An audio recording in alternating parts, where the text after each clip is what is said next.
Hi everybody, I'm Justin from Epic Game Time. And I'm Tanner, also Tanyeeast from Travel Rising Studios. So what's up, buddy? Not a lot.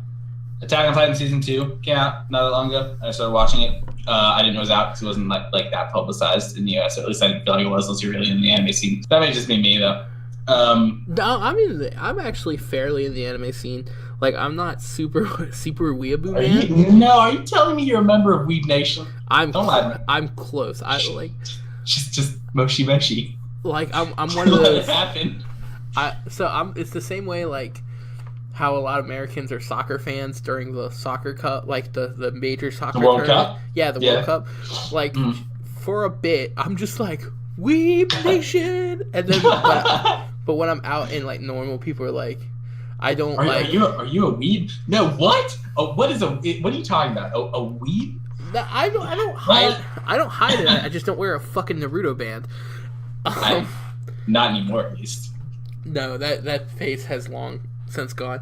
Oh my god, it was actually a phase for Inflon, really? Wait, I actually didn't know that one. Yeah, no. I needed cons. Was that an everyday thing at one point in time? Like in the card shop? I'm sorry, what? Was that like an everyday thing in like the card shop at one point in time? What? Naruto headband? No, I never did the. Well, okay, so I did the Naruto headband. Like, if it was at a con, it's completely like it's not weird. Yeah, it was at a con. Forgivable. I did it once at a con, but it wasn't it was a Naruto headband. I forget what character it was, but it wasn't Naruto, so it wasn't the stupid orange one. It was the cool Naruto headband. Yeah, I had to be the emo Naruto headband. You just like welcome to the Naruto parade. But I mean, it didn't help that I was also wearing my fucking Dragon Ball Z t-shirt and fucking fingerless gloves. It was the full weeb uniform. Oh boy. Right. So I used to have a weeb uniform when I would go to cons in high school. It was just like these big ridiculous jeans, a Dragon Ball Z t-shirt, Jinko jeans. If you don't know what they're, just Google them. Fingerless Death Note gloves. And they were gloves I got at Hot Topic that I cut the fingers off. Oh no. Oh boy, yes. Also, they were nice and frayed at the end. Oh yeah. They were nice and trashy looking. Oh, yeah. I looked rough. And then of course, fake poke scene. Of course, the fucking headband. Whatever. I quite literally have an Attack on Titan Scout Regiment cloak sitting behind me. Mm-hmm. Like for a cosplay I want to do. So. But I'm not that into it. Like into the like anime anymore. Though I still like it. I'm surprised I haven't watched Attack on Titan 2. I loved Attack on Titan. It's really dark. Like I know what you're thinking. It's like, well, the first episodes, you idiot. You saw his mom get eaten. It's like you're not wrong. That was very dark. But like without spoiling anything, there's something about monsters killing me that is scary, and there's something about something that with human intelligence that is killing me that's even scarier. Oh, is that the super furry? Because yeah. I've seen the big furry Titan. Yeah, it's very much an intelligent being, and just how it happens, and I'm like, you fuck. I stopped like, I mean, granted, I was watching like 2 days ago, but like I didn't watch any yesterday because I was like, that's just a little fucking much. Give me a second. You really are kind of a scaredy cat when it comes to stuff like that, though. There are very few things that scare me. I watched The Exorcism when I was young. It did not scare me. You're ridiculous. Watched Blair Witch Project. It didn't. Blair Witch Project. I think it's dumb. Like it's just silly. Oh my god. But then again, I was in Scouts and they found a river, and my immediate thought was like, you shouldn't be lost. Just follow the river. Civilization is long rivers, idiots. It's like so there's just moments in the Blair Witch Project where I was like, well, this is how I would have survived, and it would have been easy. But like. So I guess there's that, but yeah, not a lot scares me except for the concept of my freedom being taken away, and not like I don't live in America, so I don't know. Is Korea completely free like the U.S. is? I don't know what their model is. Close. So like that's it's the thing. Close, but like let's do Japan or no Germany. So in Germany, you can't talk about like Nazis in a good light ever. Like it's just not okay. No, that's a fucking. From my understanding, here you can. Are you a fucking dick for it? Yes, but you have that right. I'd be okay living somewhere in Germany where like I don't have those kind of freedom. But it's like the being kidnapped or like going to prison scares me on such a real level. And then there's the my life being taken away doesn't scare me, except for when it's somebody intelligent who's not like they're lawful evil going D&D terms. Like they could say no, but they do it anyway. because they can. That fucking spooks me. And so those are the things that scare me. And that Attack on Titan hit one of those nerves. I can't believe that the exorcism in Blair Witch. So I watched. Just wasn't. She just on a bed, and I was like, she can't get to him. Like, it's fine. So Blair Witch, I watched when it first came out, and like I saw it in theaters, and like I saw it when everyone was like mob mentality, fear may have had something to do with it. It must. Well, it was part of that group. Like, did that shit really just happen? Like, is this real? Like, did they? This was only 10 years ago. And then, fuck. And then now that I think about it, I feel so dumb because I walked out of a theater where it was fucking shown, and I'm sitting here. Did these kids really die? Did this movie production company buy a video that some like homeless person found and was like, "Hey, watch these kids get fucked up for the next 2 hours"? But your point on the fucking river thing's really funny too, because it's like, yeah, what a great way to just screw the witch over. It's like, oh well, these kids are mine, and I'm gonna eat them as long as they don't follow the river. They start. They start following the river. Damn you, Boy Scouts! Yeah, fuck. You follow the river, and then if you come to a fork in the river, which one has heavier flow and is wider? Go that way. You will find civilization. I promise. That or a coast. And coast, walk the coast. Doesn't matter which direction, you will find somebody. So I haven't seen Attack on Titan 2. Hopefully I get to watch that soon. I know the one thing I did see that I really fucking dug was Guardians of the Galaxy 2. I haven't seen that one. Oh my god, it's so good. Did you see the first one? Yeah, I saw the first one. I don't really like movies much at all. Especially in theaters. I don't like theaters. Yeah, that blows my mind, man. That's like really? It's the best place to see movies is theaters. Like, it's just not the same just sitting in your living room and watching Deadpool than sitting in like a theater watching Deadpool. I don't know. Watching Deadpool with your stepdad is pretty. Yeah, that was pretty sweet. In all fairness, because I'm not like a social person when it comes to a ton of people. Guardians is one that. So there's certain movies. There's certain movies that like you can see. I guess Deadpool is probably a wrong example because Deadpool comes off pretty good in the living room, but like these big, especially if you like superhero movies, which I love. I just can't.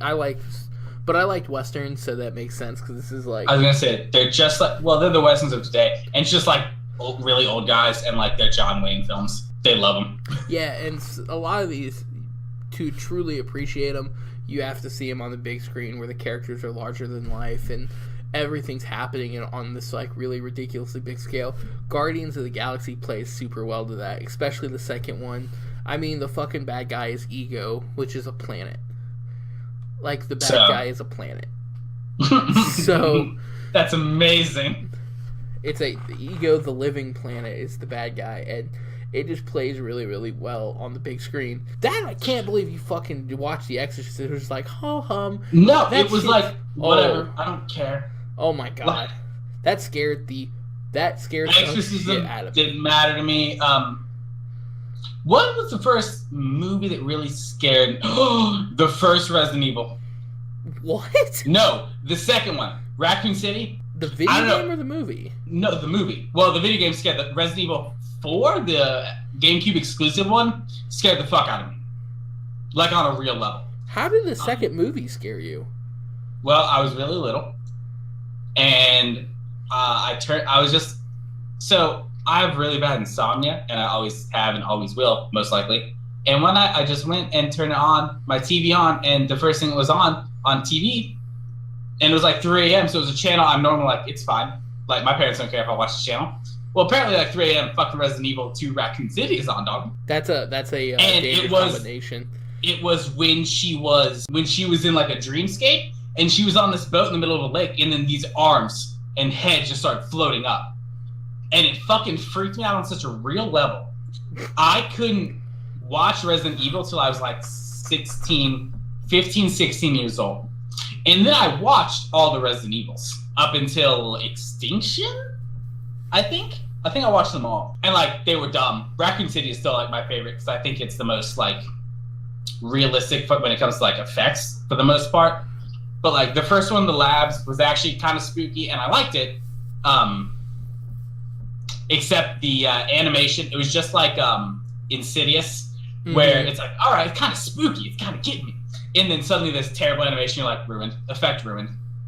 This fucking like quad leg demon from Insidious suddenly made it really not scary, and the fucking dog zombie thing in Resident Evil, the first movie, was like, okay, suddenly not scary. All right, this is fucking dumb. The first movie that scared me was a movie called Poltergeist.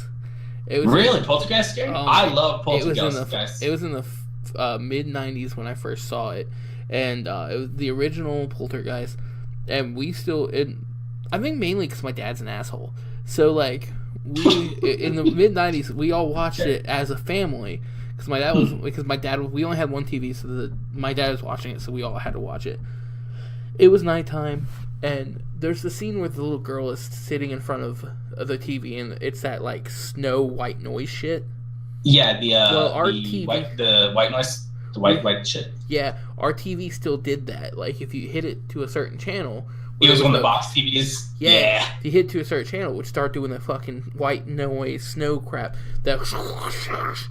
So after that, to scare us, if like my dad knew he would leave before we got up, he put that on like every other day or something, and I'd walk in the living room and that white noise shit would be on the thing. It would scare the fuck out of me. Like that that movie got me. That, and I already have a slight fear of clowns. And there's that scene in the movie where the toy, yeah, the toy clown comes up from the other bed and is like, "I'm gonna get you," and the boy's like, "Fuck no." No. Yeah, no, that got me. The Exorcist got me as an adult. I was in our first apartment with my wife. Well, my now wife, she's my girlfriend then, and like my friend sent over. Went, have you ever seen The Exorcist? I was like, no. So he actually sent me the movie. So I'm watching it on my computer. It's like 2 o'clock at night. My apartment's completely, all the lights are off. My wife is the only one in the apartment with me. She's sleeping. And then I watch it, and I get to the part which is like halfway through the movie where the little girl is all possessed and evil, and she turns her head around to her mom and starts talking, like her head fucking spins around, and she starts talking to their mom. I went, okay. I paused the movie, turned on every light in my apartment, even ones that I couldn't even see in my room. Turned on all the lights in my apartment. I woke my wife up, and she's like, what? I'm like, nah, you're cool. Just read a book or something, but don't go back to sleep. I need you up. And I finished watching the movie. It scared the fuck out of me. I've never been that scared before in a movie. Yeah, it wasn't a problem for me. But Poltergeist, kind of what you're saying, and it was a little spooky. But then again, what happened in that movie? A little girl's freedom was taken away. Oh yeah, okay. And it spooked me. What's another one I really kind of dug? Was horror movie. Oh my god, The Conjuring. I like The Conjuring a lot. The Conjuring was good, yeah. The Conjuring, and it's like, ooh, that one was spooky, but like, spooky for a different reason. It wasn't scary; it was spooky. If that makes sense. Spooked me.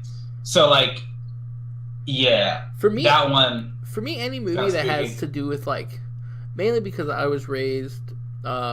My dad was Jewish, my mom was Christian, so I was around a lot of like demons are real kind of people. So whenever like there's a movie about like the original Paranormal Activity, fuck that movie, fuck it, nope, the rest sucked. But yes, oh my god, that first one, dude, that I lost sleep on that shit. Really? Oh, dude. Are you kidding me? She got pulled out of her fucking bed. She's just laying there, like, all comfortable, and a demon's like, lunch, and pulls her out of the bed and drags her. Holy shit. I almost shit myself. I was like, not like this. Yeah. It definitely had scary moments, but it didn't, like, nah. Wasn't too bad. And it didn't help that, like, that movie came out right around the same time me and my girl had moved into an apartment together. Like, we were venturing out on our own and actually, like, trying to be adults, and that movie came out, and I'm a retard. It was like, oh, I'm gonna watch this movie. And I watched it, and I was just like, oh, not like this, man. But I can watch, like, Friday the 13th, Halloween, all those fucking like Freddy Krueger, Jason Voorhees stuff. I can watch, the Nightmare on Elm Street. I can watch all the Saw movies. Doesn't bother me. The Hostel movies, which would really freak you out. Saw, not okay with that one. No, Hostel. I know. I'm just saying. Also Saw. Oh yeah, no, those movies don't bother me. The like physical gore movies don't creep me out. It's enemies. I don't mind the whole being trapped thing because I kind of have a kink for that anyways. But no. But like it's fighting shit that I can't see or actually hit really bothers me. That kind of bugs me. But like, I think we talked about this before. When we were just talking one day. It's why like a lot of my friends are like, oh my god, it's gonna be so scary, and I'm like, it's not gonna be bad for me, and I can tell you why. It has patterns. It is avoidable. It doesn't follow. This is its home. Additionally, I can see it, and it is physical. True. So it has a material form that you can hit. So like, yeah, that like. It's not too bad for me. But yeah, horror is not actually scary for me unless it involves like the removing of freedom. Which is why like I've told my friends list that like if they ever like prank kidnap me or something like that, like you see videos of that, I'll fucking kill them. Like I'm entering a mode of self-defense where someone's gonna get very hurt. And I will not be held responsible for it. It's that or you have to knock me out. Yeah, and I have to wake up not kidnapped by you fucks. Like, or someone is done. Like, what if they knock you out or they somehow get you while you're sleeping and you don't wake up? Right. So they hit you with that. Does it smell like chloroform to you? And they hit you with it. You get knocked out, and then they take you to like an abandoned warehouse and tie you to a chair, and you can't move. And then like afterwards, they're just like, "Oh, it was a fun prank." I'd act really cool and chill until they untie me. And then, like, they better hope there's not a piece of rebar in that abandoned warehouse. Or, like, they're fucked. And if there's not, I just own a baseball bat, and vengeance will be swift and hard. The hand of God will come upon them. Like, no, I can't do it. Like, there's no me being okay or talking to those people ever again. Yeah, no, that's fucked up to do anyways. It really is. It's like, as kind of quote-unquote funny as it was, that one prank where this guy's friends faked killing his best friend in front of him. Did you ever see that video? Yeah, I saw it. That shit's fucked up. Like, really fucked up. So, like... Yeah. It's not good. I agree. Were there any games that fucking, like, got you? Games that got me? Like, I guess because of your thing with... There's games I won't play because of it. Outlast. Like, I won't play the first Outlast. I'll play the second, but I won't play the first. Oh, hey now. My fidget spinner. God, your cancer spinner. Oh man, yeah. This thing fucking rules. What games? There's one game I own but I haven't played. Which one's that? Let me open Steam. But another one while I'm loading that up is if I can even find Steam. A game that I had trouble with initially was the Dead Space series. Oh, the like monster in a can series. Yeah, but I chose to go on that ship, and I have a weapon. That's the other rule with horror games: is I won't play it if I don't have a weapon. I'm trying to think if there's any game that like fucked me up where I was like, oh, okay, this game is too scary for me to play, or rather, this game is like gonna make me lose sleep. I've been Daylight. Daylight? I will not play this game. I've owned it for 3 years. Yeah, Daylight. Why not? It's just I just won't. It's like you wake up in some insane asylum, and there are things called witches that are constantly chasing you, and like, I just can't do it. There's just something very like. Oh fuck! Oh fuck! Wait. Okay, we gotta go back to the movie for a second. I just remembered something. There's a movie that, and there's two of them actually, and it bothers me to my core. I watched them both. It's called Ghost Adventure, not Ghost Adventures, Ghost Encounters. Okay. Is that what it's called? Ghost Encounters. So the premise of the movie.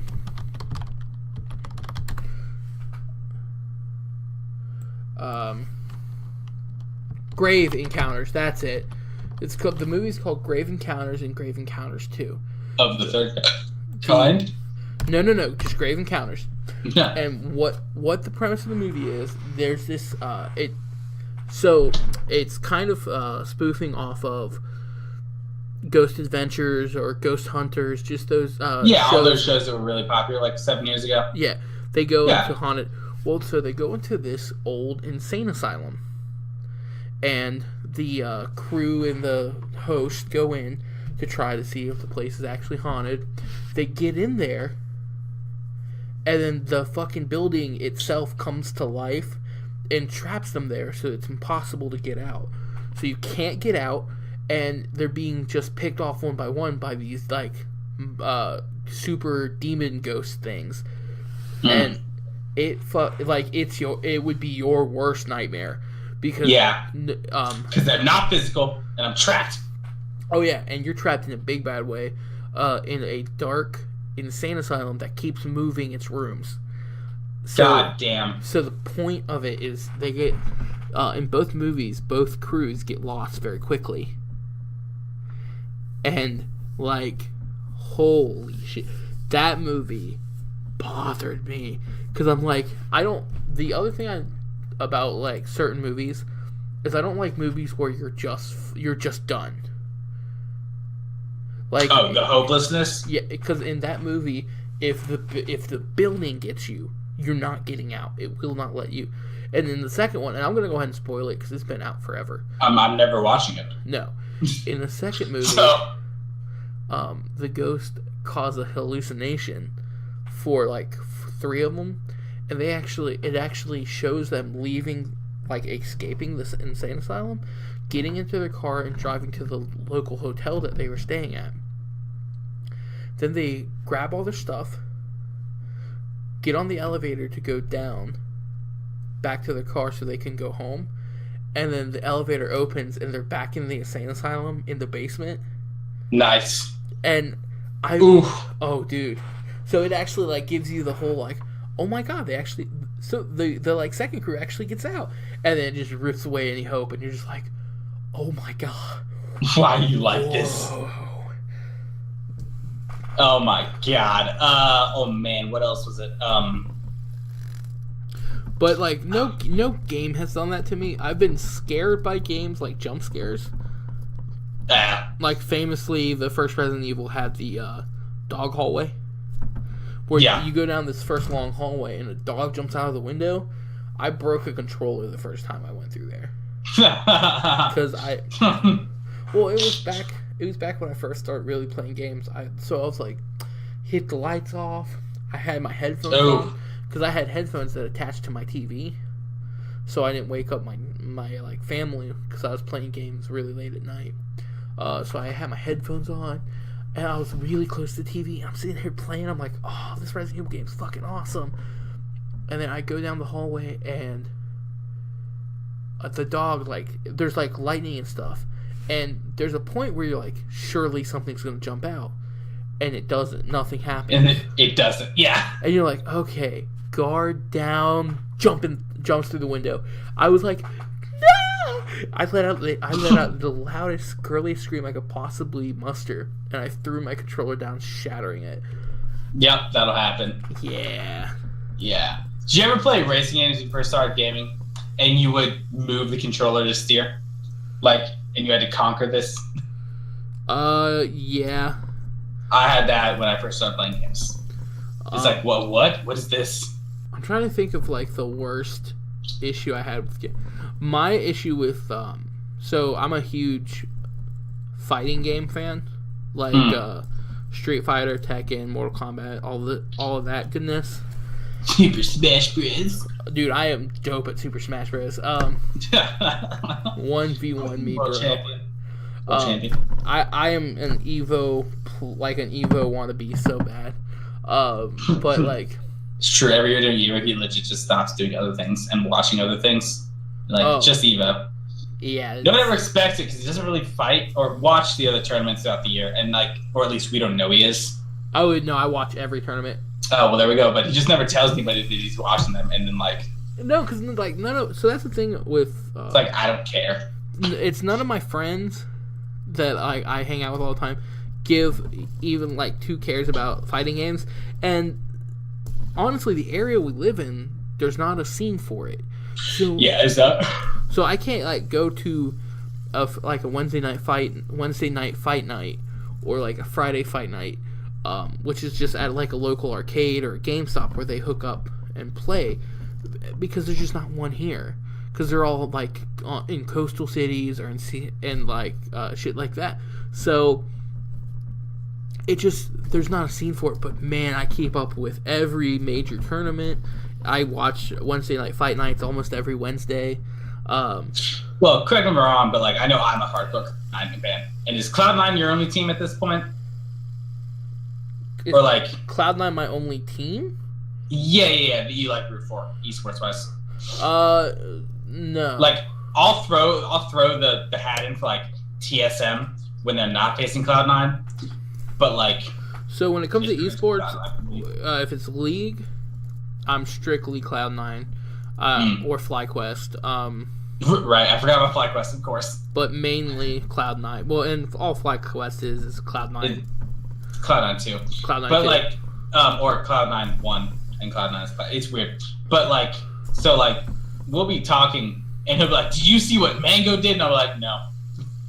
That's a conversation that was had one time. Yeah, which is exactly funny because like he's a Cloud9 player. I love Cloud9. Super Smash Bros.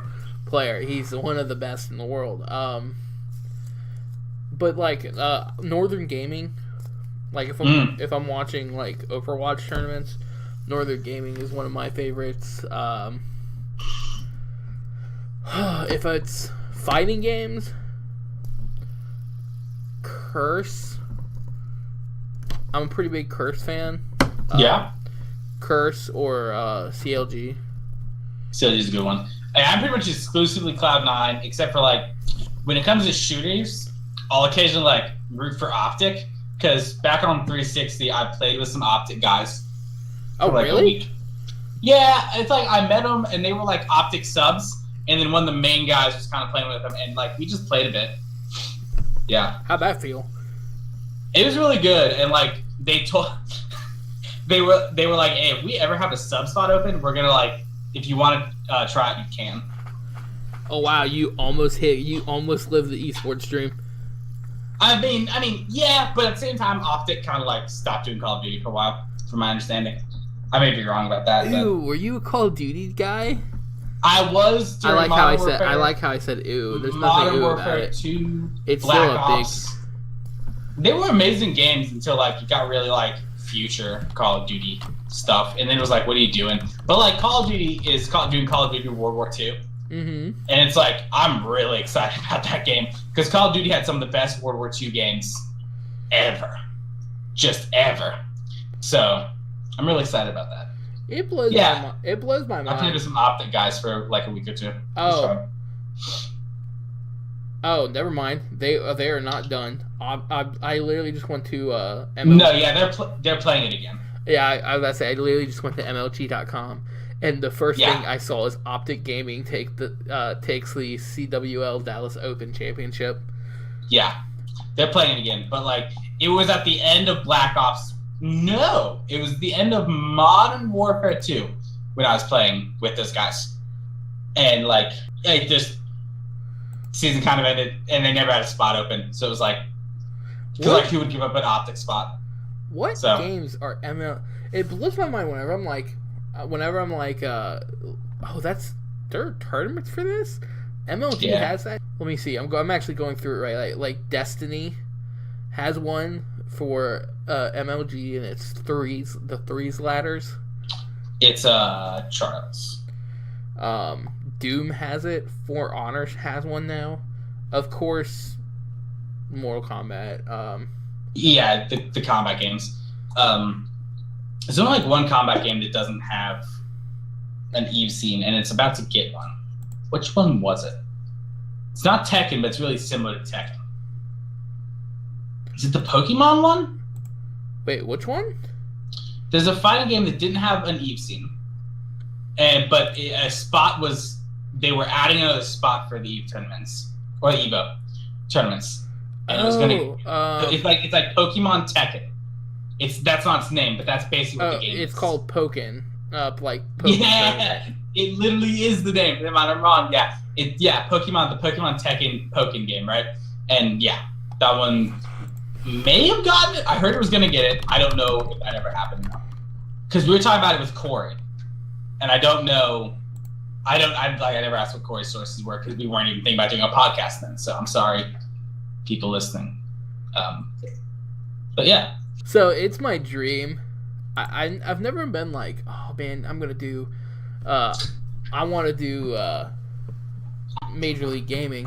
That's never been a thing. Of course, Magic the Gathering. I'm for those of you who've seen me stream. Not MLG, but it's I don't know what to say. It's a competitive card game. There you go. Yeah, CCG. I play Magic the Gathering competitively. And I play any card game I play really I try to play as competitively as possible.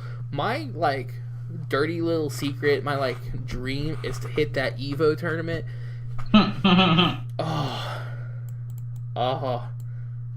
And they've just announced the games for the 2017 Evo. Is Pokken? Nope. Damn. It was last year. It's it was. Okay. It's Street Fighter 5, Tekken 7, which is coming out in 3 weeks. Guilty Gear, Injustice 2, okay. Blaze Blue, and all of his other Super Smash, of course. Right. The couple staples: Mortal Kombat, Super Smash. Yeah. Street Fighter, King of Fighters, Ultimate, Marvel vs. Capcom, that kind of stuff. Dude, yeah. I wish I was on that level. But every time I'm like, oh no, it's gonna be sweet, I'll be fine, and then you actually look at who's competing, and you're just like, oh, I suck. I'm really just the worst. Correct me if I'm wrong, but didn't you online play against some Evo aspirants to see where you were at? I may be wrong. I thought you might have. I have before in several games.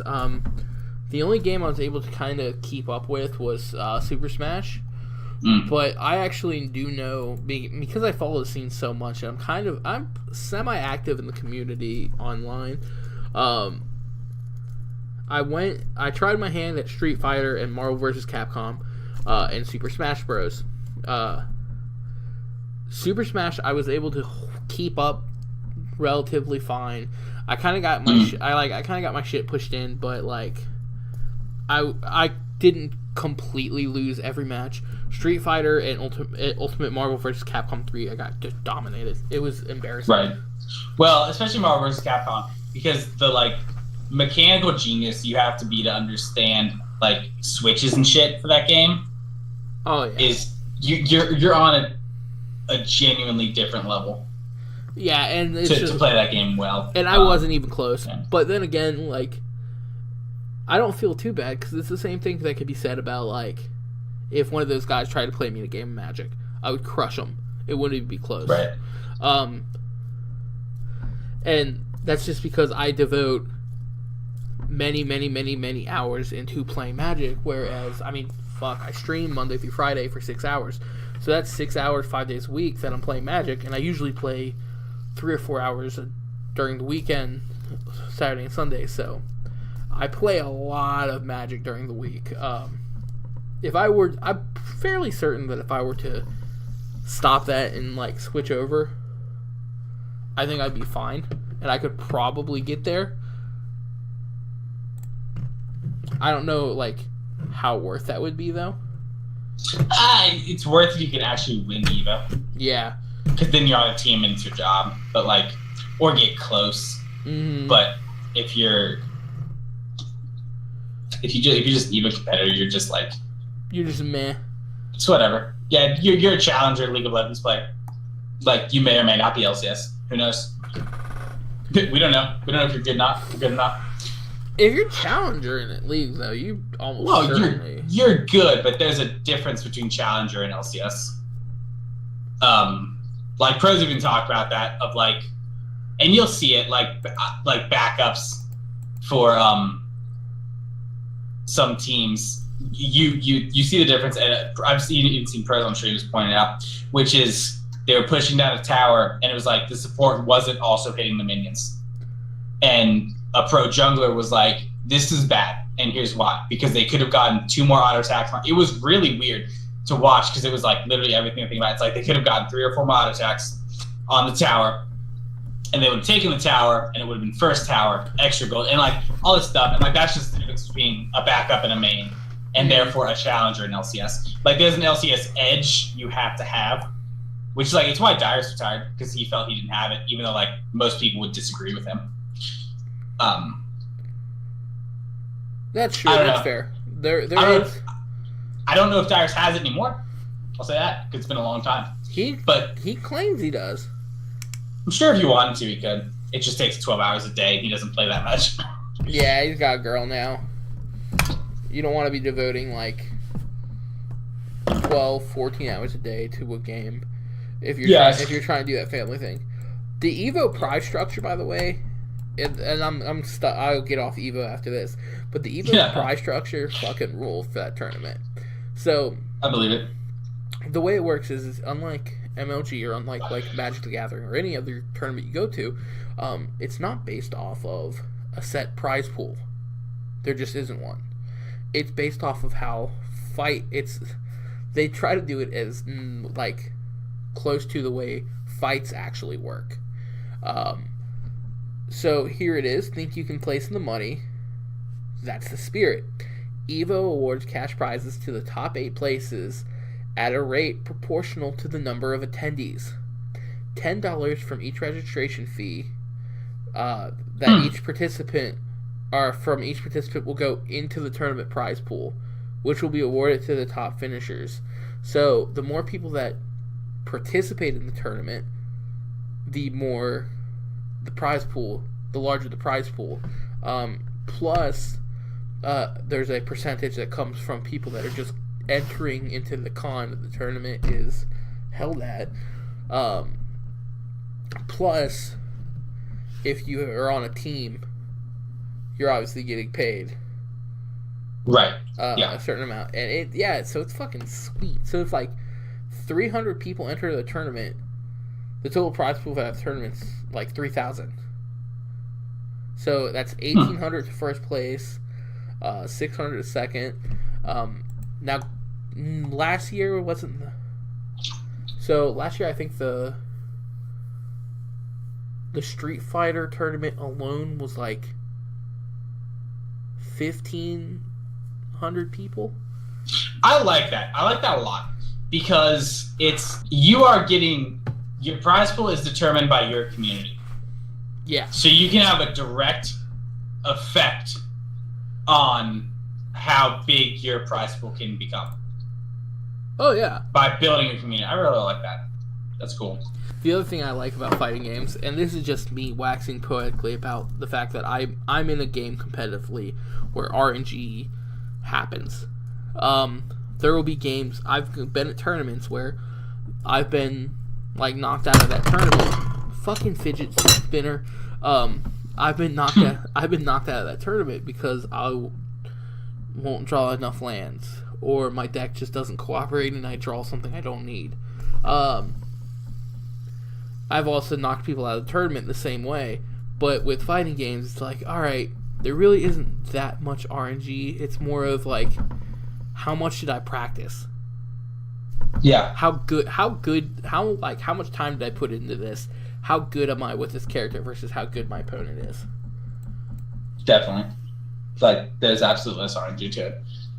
It's why I like video games a lot more competitively. Because, like, there's just less RNG to account for. Mm-hmm. And it comes out as a skill match. Now, granted, like, I'm more based on, like, how much time I put into Magic. RNG only hinders a good player so much.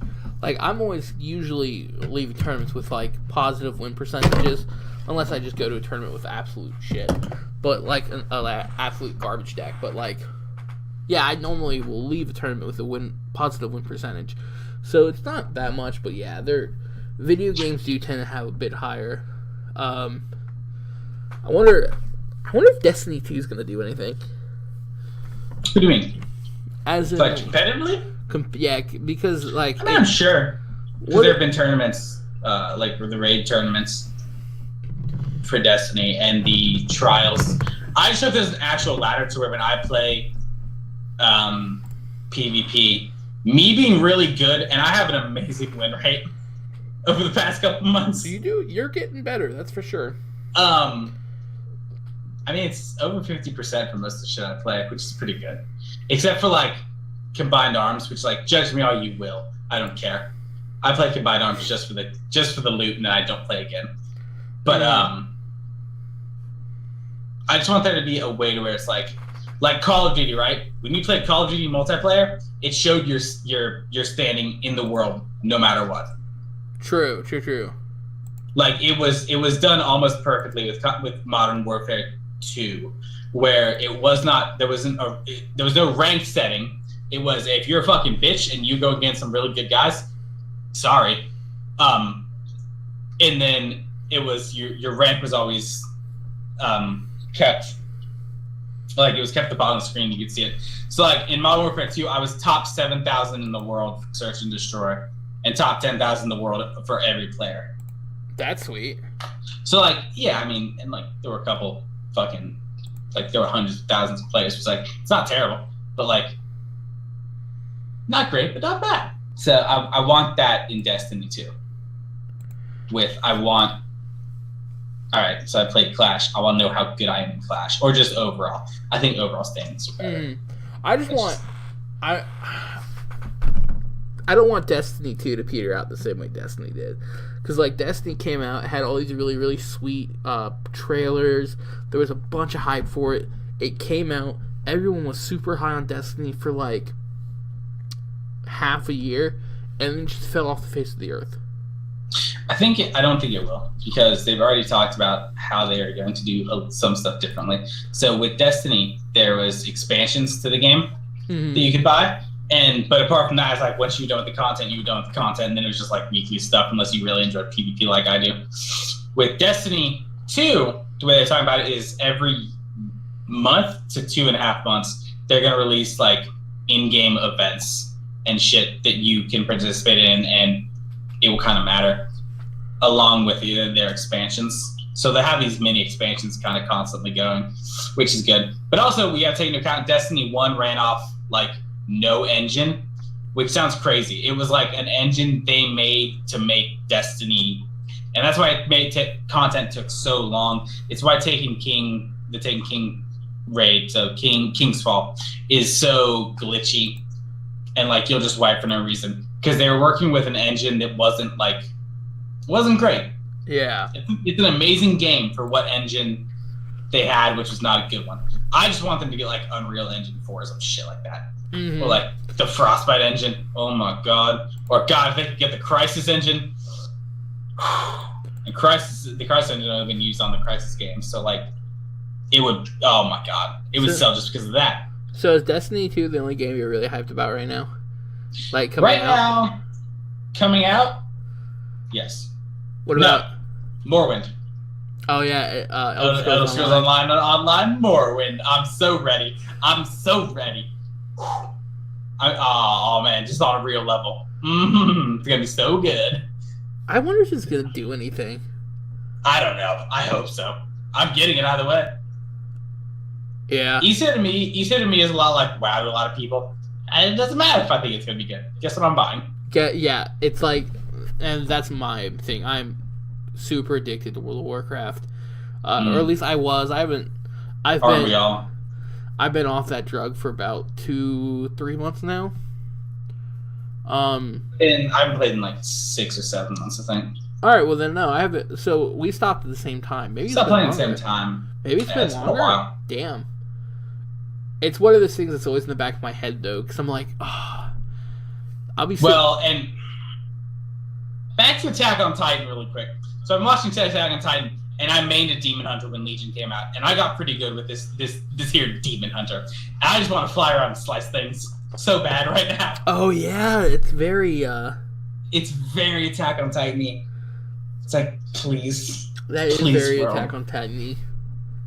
No, that's where I'm at too. It's like there's just I've jammed so much Magic in the last 5 or 6 months. I'm just like, I'll sit down at my desk, and I'm to the point now where after I've played for 6 or 7 hours, and I've practiced what I'm going to practice. When I'm just sitting at my desk at night, I'm like, what would be really nice right now? Some WoW. Fucking playing on my Death Knight. Oh, that'd be so good. And I'm like, wait, I can't, because World of Warcraft is one of those games that doesn't just, it's not just this is fun for a minute and then I can put it down.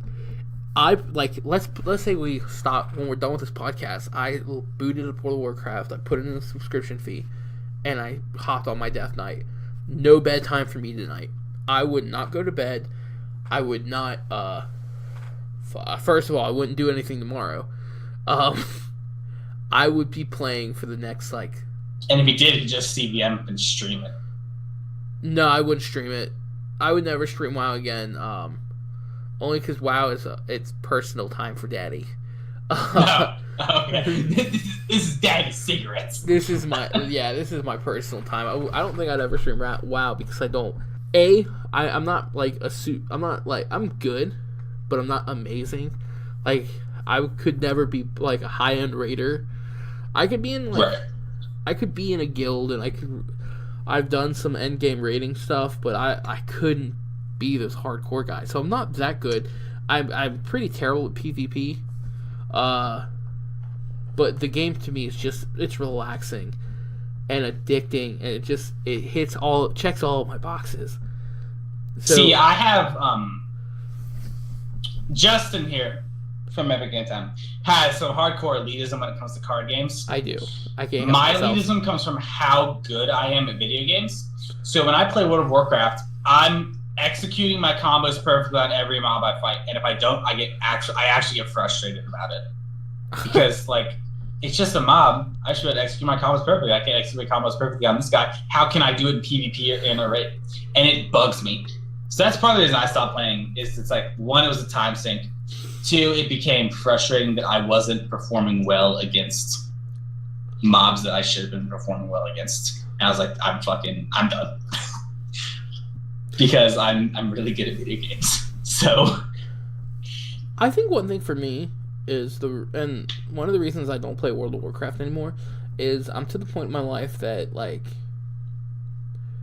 if I'm going to play a game or I'm going to do something, spend that much time on something, it has to yield something to me. Like there has to be a fruit to it. World of Warcraft, there's nothing. I don't get anything for playing that because I'm not going to go enter a PvP tournament. Or I'm not going to stream it and then make money off playing WoW. Magic, I go to tournaments. I've moneyed a couple tournaments. I plan on winning several coming up. So, like, that's actual money coming in. So that time is being converted into, like, some kind of reward. Whereas playing World of Warcraft, that's just not the case. I've thought of a billion reasons to, like, do YouTube videos on it, though. Yeah, I mean, I forgot to tell you, I'd like to do a YouTube video for World of Warcraft. I just don't know what to do. Same. Also, it's one of those things where, like, we're making videos with heroin and probably shouldn't. Yeah, that's the other thing is like, every time I dip my toe back into that world, it's dipped in for, like, 4 or 5 solid months before I'm able to wrench myself back out. And it always ends the same conversation because it has twice. I might join this endgame rating guild. It's like, what? Yeah, it's like, I'm going to join this endgame rating guild. Well, what about anything else in life? Yeah, I'm just going to put that all on hold. That doesn't seem like a good idea. Yeah. And so, that is usually how that conversation gets going. Elder Scrolls Online, though, the Elder Scrolls games haven't been, like, super bad for me. I bet I could probably jam some of that. If the Elder Scrolls Online was like a really good MMO and not just like an okay one, I literally wouldn't play anything else. Because Bethesda games to me in general is straight dopamine. And by straight dopamine, I mean that in the most literal sense possible. When I loaded up Fallout 4 for the first time, and like I stepped out of the vault after the blast, I felt my brain secrete dopamine. Oh, really? I felt it hit my system. Jesus.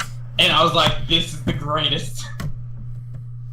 But, I mean, if you want to get all like fucking sappy bitch mode, when I was a kid, I didn't like playing with other people, but I also didn't play by myself. So I kind of just existed. And then I played Morrowind, and it all changed. And like, so Elder Scrolls and Bethesda hold a very special place in my heart. Everything changed today. The Fire Morrowind Kingdom came. Yeah, the Fire Nation attacked Morrowind. Red Mountain almost went off, and I had to stop it. And then everything changed when the Oblivion crisis started. So you're streaming right now, and you're doing YouTube videos. We're doing the podcast, obviously. Mm-hmm. And you are starting to get fans that I've noticed, and like you're starting to get views. Like stuff is starting to happen for you, and if you keep this rate up, by the time the next Elder Scrolls game comes out, you're actually going to be a bit of a mainstay for a lot of people. So what happens to your content and to just you in general when that next Elder Scrolls game drops? Not Elder Scrolls Online, but like another like full-scale game like Skyrim or Morrowind. Elder Scrolls 6? Yeah. When it drops in probably 5 or 6 years, all of my content will become Elder Scrolls-centric for about 3 months. And like, it just how it's going to have to be. Are you going to play the game? So is this one of those games where you're like, all right, I need a week for me and Elder Scrolls to be alone? Or me and Elder Scrolls need to go on our honeymoon. and then you, after you've broken into the game and you've absorbed about a week of it, you're gonna go actually do recordings and stuff, or are you gonna just hop right into like streaming it and shit? I'm gonna have to hop right into streaming it and stuff, because if I don't, I won't. See, I can't do that, man. When it comes to like new Resident Evil games, I have my rituals that if people like, if I streamed it and people saw, they'd think I was a fucking weirdo. Well, see, that's why I have to stream it, because if I don't, I'm gonna like, I don't know. I will start acting the way I do when I play Elder Scrolls, and then I can't just turn that off and then start streaming it. Oh, okay. Like, it's impossible. So I'll just start streaming. People are just gonna have to fucking deal with how insane I'm gonna get, and how I'm not gonna care about chat, and how you will be immediately banned if you say it's a bad game. I'll fucking fight you. Like, it's not even a thing of like. It's not about opinion. It's about being right and wrong. Yeah. And if you don't like this game, fuck you. Get the fuck out. Yeah. Emmy, I have my rituals for Elder Scrolls, and those rituals, or Bethesda games, is I get it, I play it for exactly like an hour, being 50 minutes of creating my character, and then the walking out into the world, and then I stop. And then I play the next day for a solid 15 hours straight. That's how that works. For World of Warcraft expansions, which even though I've stopped, when the next expansion hits, of course I'm going to play it. Right, launch night! Launch nights, Resident Evil drops. I always have the same ritual, and that ritual is I sleep almost all day.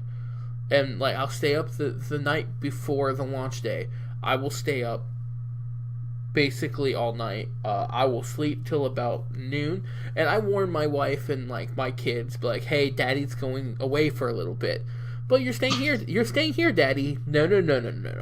No, you don't understand. If I see you, you're getting punted. Daddy's going away for a bit, and Sarah knows. My wife Sarah understands. But I will sleep till about 1. 1 or 2 in the afternoon.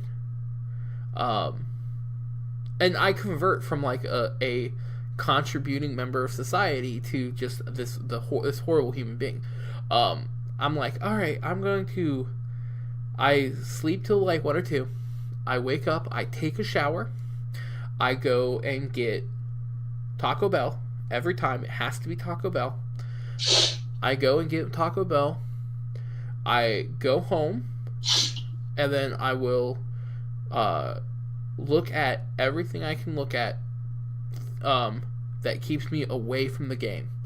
Like, I won't listen to trailers. I won't listen to people talk about it. That's usually when I watch my animes and stuff, when I'm trying to get my mind off of it. So I'm eating my Taco Bell, watching my anime or whatever, like hitting up some of that sweet MLP, and I'm just like, nom. And then, an hour before it's released, the midnight release, I will dress up nicely. This is about class. It's a gentleman's occasion. I will nicely... Sure. Now, I didn't have to do this for 6 because I just downloaded it on my computer. But now games I still dressed up. I used to go to the store and get the game, but now I just download it. I will go get dinner, which is always Chili's. While it's downloading, I'll have a nice dinner at my computer desk. And then here's where it gets weird. I make my entire family leaves for the night. They go spend the night with other family members. And then the boys come up with their computers in separate rooms and don't talk to each other. No, so during WoW launches, sometimes I'll have the boys come over. During Resident Evil, no sir. This is just me and Resident Evil. It's just... I have to hide my erection. It's what it really is. There's no hiding. Because here's the next part. Once the game's ready, so I always wear 2 shirts. So the first shirt comes off, the pants come off. So it's me at my computer desk with a 12-pack of usually Coke Zero. Used to be Mountain Dew, but I'm trying to get healthy. 12-pack Coke Zero, a bag of beef jerky, whatever's left from my Chili's dinner. I turn all the lights off and all the fans off. No noise in my house whatsoever. Well, I keep saying apartment, but I've moved into this house. No noise in my house. And then I start playing. And I will not stop playing for about 10 hours. Normally, I burn through the game in one night. If I don't, all better. And then I will go to bed and I'll wake up a normal human being. Like a normal human being again. But if my ritual on those days gets like interrupted in any way, shape, or form, it is fight time. I get MMA, UFC, let's go. I get so irritated. That's me. I think ritualistically, I go and get the game. Midnight launch. Last one I had to do that before was Skyrim. Ever since 2011, so like 2013ish, it's all been download stuff. For me. I came home, I made my character, I played it for an hour, and I shut it off because I felt my brain dopamine sponge just squeezed, and I was like, I won't stop, so I have to. And I go and watch some movies. Usually, like, Mystery Science Theater 3000 is a good one because, like, B-rate shit. And I'm watching, Tom Servo and Crow be, like, sarcastic like me is good. Or, like, I'll fucking binge the fuck out of Netflix. Sure. That's night of. The day before, though, I can't not think about it, no matter how hard I try. So I literally usually I sleep or I watch like online D&D stuff. Mm-hmm. Like I'll watch 5 seasons of Acquisitions Incorporated, or like during the WoW launch, I think I rewatched a lot of Critical Role. Just to get what I rewatched. It's just my mind off it. It was something I really loved because I love Dungeons and Dragons. Mm-hmm. Yeah, is that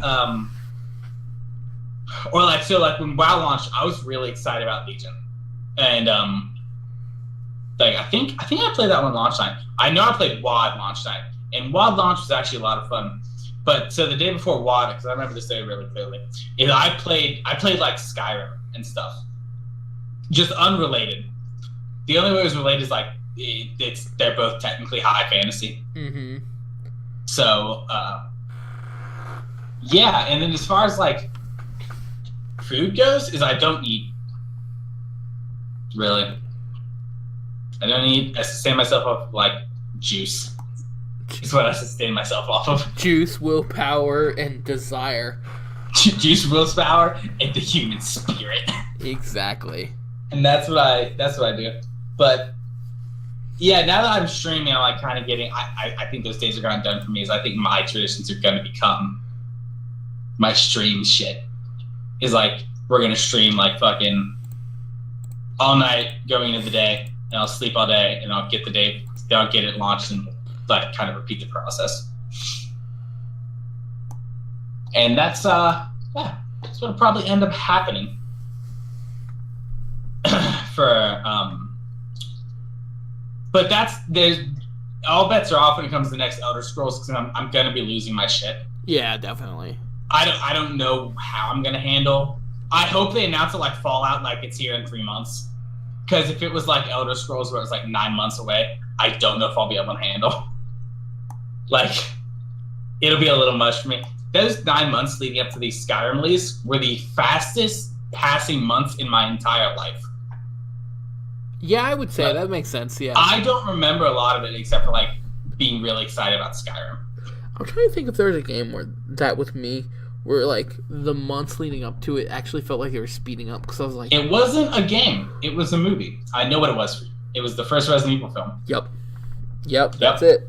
You were so excited about it. So if you couldn't tell by my Resident Evil rituals, I am, ever since Resident Evil, the first one, and Resident Evil Director's Cut for the PlayStation, I have been a diehard Resident Evil fan. I've owned and played every game, even the shitty ones. Here's looking at you, 5 and 6. You damn Africa gator zombies. It's literally the worst. But I've seen all the movies. I've hated all the movies, but the first movie got me so excited because I was like, oh my god, they're making a movie of my dream. And in the first trailer they show you, it's like you see the mansion and you see the girl, and the first trailer they didn't call her Alice, so I'm like, okay, that's a weird cast for Jill Valentine being one of the main characters of the first game. I'm like, that's a weird cast for Jill. And then you see a guy and he's in like a bit of a tactical uniform, and you're like, okay, that could be Chris, it could be someone else, whatever. That cast matched Chris, in my opinion, a bit more than Alice. I'm not mad. And then you see zombies, and I'm just like, I had to basically breathe into a paper bag after the first one because I was that excited. Yeah. And then I stopped watching previews because for the first time in my life, I did not want to be. I didn't want anything spoiled.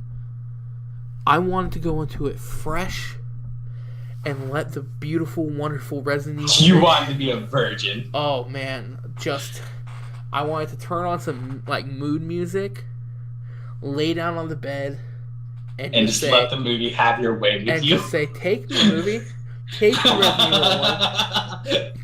Michael Bolton in the background. Oh man, or some Barry White, just stuff like that. It's just take me, do what you will, let me experience things. Resident Evil was essentially just singing, I can show you the world, and I was Jasmine, dude. I was Jasmine. I was Jasmine. But nah, it wasn't to be, all you wonderful listeners out there, because you know why. Resident Evil was dog shit. It was one of the worst movies I've ever fucking seen. It was so bad I almost cried. He got cucked. I left the movie theater, and I actually went back and saw it again. So I left the movie theater, and I was like, I went home, and I didn't talk, by the way, which scared my girlfriend at the time, who is now my wife, Sarah. It scared Sarah because she knew how I felt about Resident Evil. So she knew that this was important to me. And that you'll learn this from the podcast. So you can continue listening. He doesn't not talk about something he's interested in. It's true. Most people will like sit and think on it. No, he will talk about it. That's how it works. I talk at length. I like to talk. It's just how I am. So I didn't. I shut up completely. All the way home. Sarah actually thought she had pissed me off. Sarah thought she had done something. I get home, and then she goes, so what happened? What's wrong with you? Because we were going to go out to eat. We were going to have a great night. Like I said, this was going to be my prom night. And I was going to become a woman that night. Let me tell you, did not end the way. I got fucking carried. Blood everywhere. It was bad. And I was just like, that sucked. They ruined Resident Evil. They ruined the movie. They didn't follow the plot of the game. They had one job. Follow the plot of the game. Oh, well, you've already seen that. No, I fucking wanted to see the plot of the game turn into a movie. I wanted to see Jill. I wanted to see Chris going through a fucking mansion that had a bunch of zombies and monsters in it. I wanted to see Barry hand Jill a revolver. I wanted to see Barry say, you were almost a Jill sandwich. I wanted to see Wesker betray everyone. I fucking wanted to see... I didn't want to see Alice. Fuck that character. Why they added her into the Resident Evil world is beyond me. They have so many awesome women to choose from. Let's see. Jill Valentine, Claire Redfield, Rebecca, Ada Wong. Literally any of those women. Just anyone from Star. No, Ada Wong and Claire was Stars. Yeah, Ada Wong's not Stars. Just any fucking one of them. Just choose one. They're all dope. Every one of them. They could have done. They could have actually thrown us for a loop and done Resident Evil Zero's storyline before the game came out. That would have been pretty dope too. But no, they had to do something that. They showed us the mansion for like a minute and then went into these labs and did like the hive, and like it was just the worst thing I've ever seen. It broke my heart. I went back the next day, the first showing, and rewatched it, and it was actually worse because I went in without my rose-colored goggles of like, oh my god, this is gonna be so good. This is gonna be so good. Because the first time, even though they were like way off of the storyline, when I first saw a zombie walk up, I'm like, oh my god, it's happening. And then I saw the liquor monster, and I was like, okay, the CGI is bad, but you know what? I'll take it. And then the story progressed the way it progressed, and I was just like heartbroken. It was the worst thing ever. But I was so excited for that movie.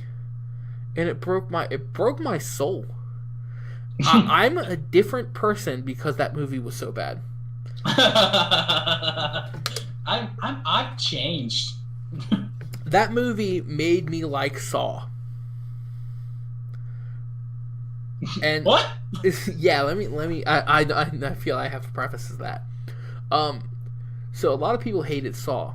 I loved it, and the reason I loved it was in light of Resident Evil, because it kind of got compared to Resident Evil in a couple media outlets, and I don't know why or how, but it did, and that made me turn like real face onto Saw.